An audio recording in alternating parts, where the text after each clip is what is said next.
Salut les pilotes, on se retrouve pour la dernière manche du calendrier. Le titre va se jouer sur cette manche, sur ce rallye totalement nouveau où rien n'est prévisible. C'est parti pour le récap.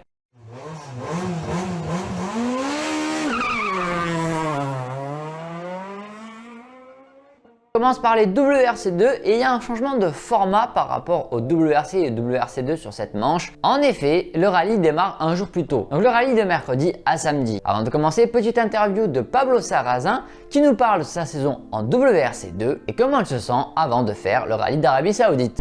Non, c'est malheureusement en championnat du monde, il faut une année, 2 années pour apprendre, donc voilà, il nous reste un rallye en Arabie Saoudite.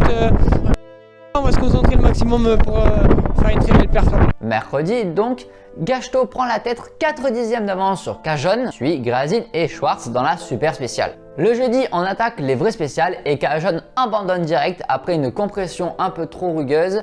Malheureusement, ils se sont fait mal et seront évacués en ambulance. Gridsmith signe le scratch, Koronen est à 6 secondes 4. Suit Solans, Gachto, Schwartz, Dominguez et Sarrazin. Ce dernier va gagner 2 places et passer 5e au général, tandis que Koronen fait le chemin inverse. Sarrazin va redescendre un peu, mais alors qu'il était remonté à la 6e place, il va avoir un problème mécanique. Cette saison, la fiabilité de la C3 a été un enfer. Vendredi, une grosse bataille a lieu pour la 2e place entre Gachto et Grazin. Pour l'instant, Gridsmith est assez large leader.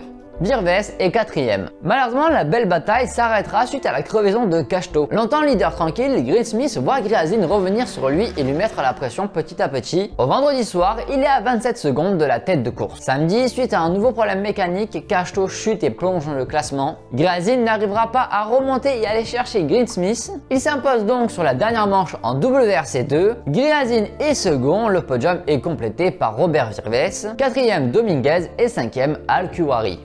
Reparti en Super Rallye, Sarrazin a subi une nouvelle avarie mécanique. Ce week-end, il avait un très bon rythme et jouait régulièrement le top 5 dans ses chronos. Les derniers titres sont attribués et Grazin est donc champion du monde WRC2 Challenger, une sous-catégorie du WRC2. Allez, on passe au WRC où plus de monde est présent qu'à l'accoutumée. Martin Seix, le laiton, est donc présent sur cette manche, tout comme Al Attiyah, le Qatari, est venu rouler un petit peu en Arabie Saoudite. Mercredi soir, Tanak fait le ton scratch dans la super spéciale, une super spéciale un peu parking, très honnêtement, elle est pas terrible. Ogier gagne le premier duel face à Evans, mais demain, les vraies routes commencent. Le jeudi, désertique, rocailleux, plein de sable, ça ressemble à un Dakar. Evans s'élance et perd déjà 13 secondes 7 sur Ogier. Seix fait le scratch devant Paillari pour 3 dixièmes. Ogier est à 1 seconde 3, Fourmeau 1 seconde 4. Puis Neuville et Tanak. Le balayage est bien présent et fonctionne assez fort, ça va être compliqué pour Evans. McKerlin, lui, est victime d'une crevaison, la première de ce rallye. Ogier est de plus en plus en délicatesse dans la 3 et il est 7e provisoirement. Seix double la mise en signant le meilleur temps et prend désormais un peu de marge en tête, 7 secondes 3 sur Fourmeau, 8 secondes 5 sur Paillari. Neuville a subi une crevaison et perd 10 secondes, Fourmeau lui aussi a également crevé, mais c'était en fin de spéciale et n'a pratiquement rien perdu. Mais c'est la candidat au titre qui malheureusement subit une crevaison, Rovanperä perd près de 50 secondes dans la spéciale. Evans commet une erreur et se trompe de route, le leader Seix fera également la même et va Fourmeau revenir à 1 seconde 3. Malgré tout, pour le moment, Evans est encore virtuellement champion pour un petit point. Seix signe un 3e temps scratch et reprend de la marge en tête de la course. Paillari dépasse Fourmeau pour 5 dixièmes. Al Attiyah perd le coffre dans cette spéciale. Tanak voit Neuville se rapprocher et lui mettre la pression. Alors qu'il était en train de faire un très gros temps, Martin Seix est victime d'une crevaison, mais il reste quand même 3e. Paillari passe donc leader, 5 secondes d'avance sur Fourmeau, en délicatesse sur cette spéciale. Pour la 4e place, c'est assez chaud puisque Neuville, Tanak et Katsuta sont séparés par seulement 1 seconde. Rovanperä dépasse Evans malgré une crevaison. Seix reprend 2 secondes dans la bataille avec Paillari et Fourmeau dans la super spéciale. Classement idéal pour Ogier car maintenant ce serait lui qui serait champion pour 2 petits points. Bref, le week-end est encore long et tout pourrait encore basculer. Samedi, dès le réveil, le trio de tête est là. Fourmeau signe son premier tron scratch et il augmente son avance d'1 seconde 8 sur Paillari. Seix reste au contact et Ogier a 45 secondes d'avance sur Evans, qui ne semble pas réagir pour le moment. Tanak fait le scratch dans la 10 tandis que Neuville semble avoir un problème de coupelle d'amortisseur. Seix dépasse Paillari et revient à 4 secondes 2 de Fourmeau. Seix réduit encore l'écart sur Fourmeau. Paillari se maintient mais Tanak revient fort. Désormais le top 4 est séparé par 9 secondes 4. Evans subit une crevaison et plonge au classement. Rien n'est perdu pour le championnat mais c'est très mal embarqué. Rovanperä crève aussi en fin de spéciale. Le top 4 est maintenant en 6 secondes 3. Tanak revient. Paillari est à égalité et Sex reprend une seconde. Tanak et Paillari sont victimes d'une crevaison dans cette spéciale. Fourmeau en délicatesse fait un tout droit. C'est donc le laiton qui prend la tête du rallye, 22 secondes d'avance sur le français. Les crevaisons en cascade continuent puisque Fourmeau est victime d'une crevaison en fin de chrono. Ils seront légèrement pénalisés, 20 secondes de perdu, mais l'addition sera plus salée pour Sex, mais il reste second.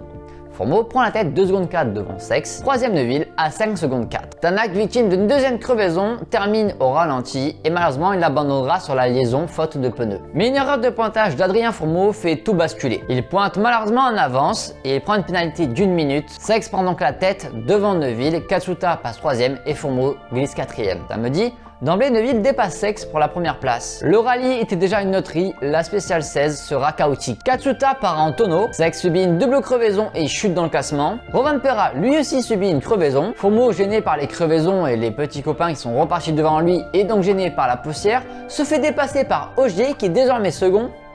Plus que jamais, il est en position pour confirmer ce titre. Fourmeau écope d'une rectification du temps pour recréditer le temps perdu. Il repasse donc second. Malgré une grosse attaque d'Evans dans la Power Stage bien réveillée, peut-être un peu trop tard, Ogier fait le second meilleur temps et c'est largement assez pour confirmer le titre de champion du monde. Peu importe le résultat du Super Samedi. C'est donc le 9e titre de sa carrière et l'égale Sébastien Loeb et c'est le premier titre de champion du monde pour Vincent Landé. Désormais, nous avons plus de copilotes champions du monde, Daniel Gratalou, Bernard Rosselli, Julien Gracia et Vincent Landé, que de pilotes champions du monde, Didier Auriol, Sébastien Loeb et Sébastien Ogier. Evans échoue une nouvelle fois dans sa conquête du titre et termine vice-champion pour la 5e fois de sa carrière. Tanak fait ses adieux du WRC en tout cas pour 2026, ému à l'arrivée, ce qui lui arrive assez rarement, tout comme Rovanperä, rarement émotif, lui et quitte le WRC pour l'instant définitivement et se tournera vers la Super Formula au Japon. Neuville remporte ce rallye et sauve sa saison avec une victoire. Fourmeau termine 2ème